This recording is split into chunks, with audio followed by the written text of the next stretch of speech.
Bonjour à tous.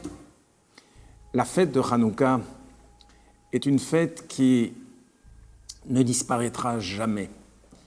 Toutes les fêtes sont appelées à s'annuler, sauf Purim et Hanouka. Que signifie s'annuler?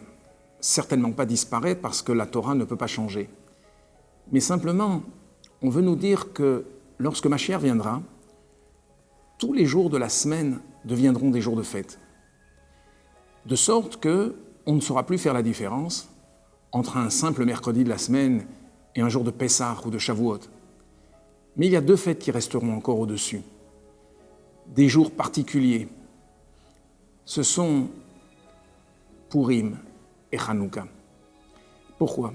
Parce que ce sont des moments où le peuple juif a montré son attachement à Dieu dans des moments difficiles, dans des moments d'exil.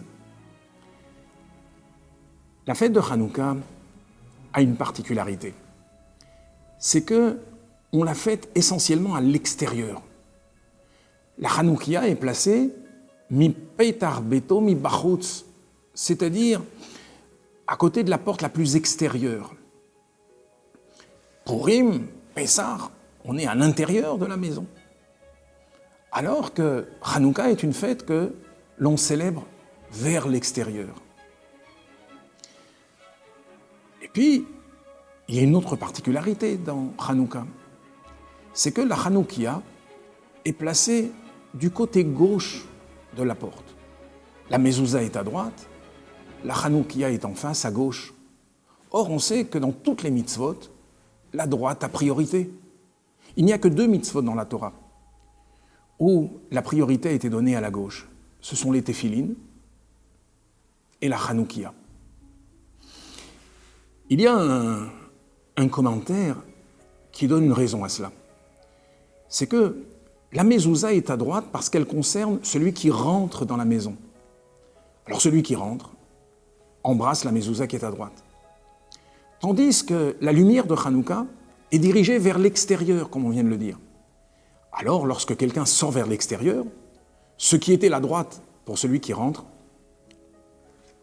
devient la gauche pour celui qui sort, et inversement. De sorte que la Hanoukia est placée à la droite de celui qui sort à l'extérieur. Mais de manière plus profonde. Pourquoi est-ce que la Hanoukia est placée à gauche? Pourquoi est-ce que la lumière de Hanouka est dirigée vers l'extérieur? Eh bien, la Chassidoute nous explique que, pour une fois, les Grecs ne voulaient pas détruire les Juifs. Ils voulaient détruire le judaïsme. Les Grecs ne cherchaient pas à faire disparaître le corps juif. Ils étaient tout à fait d'accord de développer la terre d'Israël. C'est la raison pour laquelle ils ont donné à Yerushalayim, à Jérusalem, le nom de Antioche, Antiochia. C'était un titre, un nom qui évoque la noblesse. Ils ont embelli la terre d'Israël, ils ont construit des gymnases, des terrains de sport, des théâtres. Ils étaient même d'accord que les Juifs conservent leurs lois, leur manière de vivre. Ce qu'ils ne voulaient pas, c'était ce côté irrationnel qu'il y a dans la pratique des mitzvot, dans l'étude de la Torah. Ils voulaient que le judaïsme soit une tradition, une théorie comparable à celle des nations. Et c'est la raison pour laquelle les Hashmonaïm, les Asmonéens, se sont insurgés. Ils ont mené un combat qui était complètement irrationnel, au-delà de la logique. Ils ont fait preuve d'une abnégation incroyable.